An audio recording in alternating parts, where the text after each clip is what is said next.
What's going on, everybody? Eric Lindquist at Awesemo.com, filling in for Adam Scherer today on the FanDuel Tournament Plays.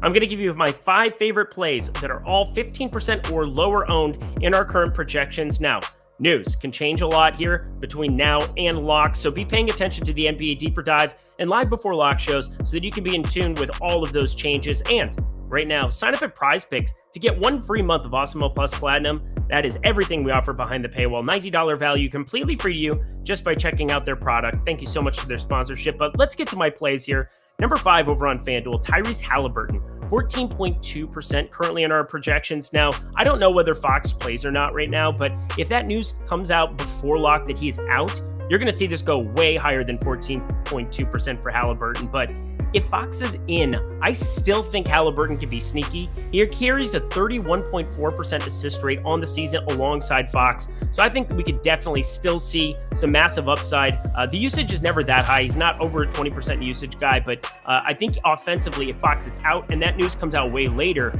you're getting an under-owned Halliburton. So I think I'm going to be building lineups that have him baked in already no matter what. This is a 231.5 total in this Brooklyn matchup. So while that's already baked into his projection, I think his upside in this game environment is too good to pass up regardless of Fox's status.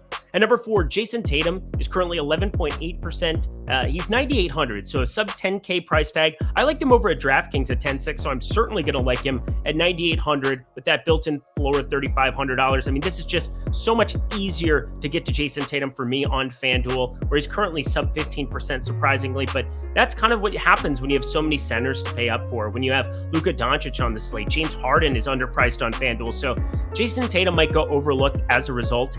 Similar to other teams like Chicago or Brooklyn, it's hard to pinpoint when Tatum's going to be the guy or Brown's going to be the guy on any given night, but at sub 10K, I'm willing to find out here with Tatum. Rashawn Holmes, number 3 for me, 6.9% current ownership at 5,700. That is way too low for me. Now, Holmes has only played 30 plus minutes once since his return. He was out from like the beginning of the year until January 16th, but with no Bagley there in the front court, we've also seen a lot of games of foul trouble and blowouts here for the Kings. I think Rashawn Holmes has 30 plus minutes on the table here. It's in his range of outcomes. I think that at 5,700 and low ownership, this is a guy I definitely want to be overweight to. Also gives me some extra versatility should you have some Fox news or something else where I need to kind of mix and match some plays there. But I think he's definitely the priority to get minutes here for the Kings in that front court. And at 5,700, it's way too cheap with power forward and center eligibility here. At number 2, Miles Bridges, 6.3% current ownership at 7,900.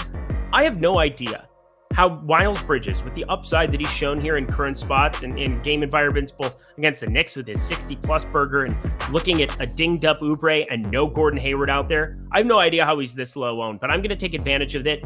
Charlotte always plays these games where Miles Bridges can really achieve his upside. Now, his floor always exists, and maybe that's why we're getting a little bit lower ownership here, but at sub $8,000, he's way too cheap on FanDuel. One of my favorite tournament plays over there.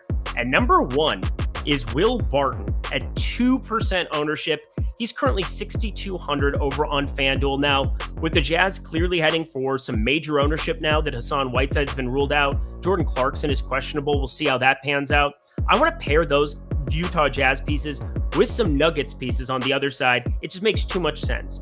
And Barton, with his 21% usage rate and 19% assist rate on the season, are distant seconds to Jokic, of course, but might be a sneaky way to get some exposure to this game environment and kind of make yourself blowout immune for some of those lineups with a lot of Utah pieces. Now, he's 6,200, a little bit more expensive than DraftKings, so if you're playing both sites, I think you definitely want to be overweight to him on DraftKings for sure, but considering he's got a 5.7% optimal appearance rate on FanDuel even, he's currently one of the most leveraged plays we have on the slate over there. That makes Will Barton a great target. Now, let me know what you think of those 5 plays below. Let me know if there's anybody else you've got your eye on here today, but most importantly, take advantage of this Prize Picks promotion, 1 free month of Awesemo Plus Platinum just by signing up there. You got nothing to wait for there, but make sure you check out the NBA Deeper Dive and Live Before Lock for the updated news. I'm Eric Lindquist. Best of luck tonight.